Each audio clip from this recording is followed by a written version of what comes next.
কয়েকদিন পরেই 12ই ফেব্রুয়ারি বাংলাদেশে অনুষ্ঠিত হতে যাচ্ছে ত্রয়োদশ জাতীয় সংসদ নির্বাচন।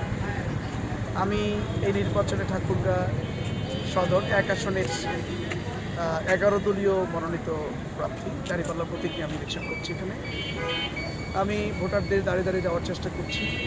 সকাল থেকে নিয়ে রাত পর্যন্ত আমি ভোটারদের কাছে যাওয়ার চেষ্টা করছি, ভোটারদের কথা শোনা এবং তাদের কাছে ভোট চাওয়ার কাজটি করছি। আলহামদুলিল্লাহ, আল্লাহ শুকর, স্বতঃস্ফূর্ত সাড়া পাওয়া যাচ্ছে। আমার দৃঢ় বিশ্বাস শুধু বিজয় না, ব্যাপক ব্যবধানে আমরা বিজয় লাভ করব।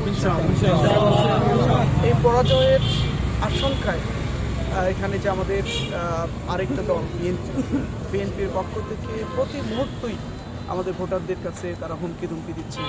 আমাদের ভোটকর্মীরা যারা বিভিন্ন জায়গায় ভোট চাওয়ার জন্য যাচ্ছে, গণসংযোগের জন্য যাচ্ছে, তাদেরকে বাধা দিচ্ছে, তাদেরকে বেরোতে দিতে চাচ্ছে না। আজকেও আমি রুইয়া একটা জনসভা করলাম। সেই জনসভায় আসার পথে বহু জায়গায় তারা বাধা তৈরি করছে এবং তাদেরকে আসতে দেয়। তো আমরা এর তীব্র নিন্দা এবং প্রতিবাদ জানাচ্ছি। আমরা প্রশাসনকে অনুরোধ করছি যে এখন পর্যন্ত ভোটারদের নির্বিঘ্নে ভোট কেন্দ্রে যাওয়ার মতো পরিবেশ তারা কিন্তু তৈরি করতে পারে।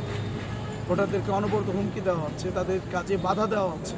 যদি এই পরিবেশটা মানে ভোটারদের জন্য নির্বিঘ্ন একটা পরিবেশ যদি তৈরি করতে না পারে, তাহলে কিন্তু নির্বাচনের দিনে ভোটারদের উপস্থিতি কমে যেতে পারে। এই জন্য প্রশাসনকে আমি অনুরোধ করব যে এখনও আপনারা তৎপর হতে হবে।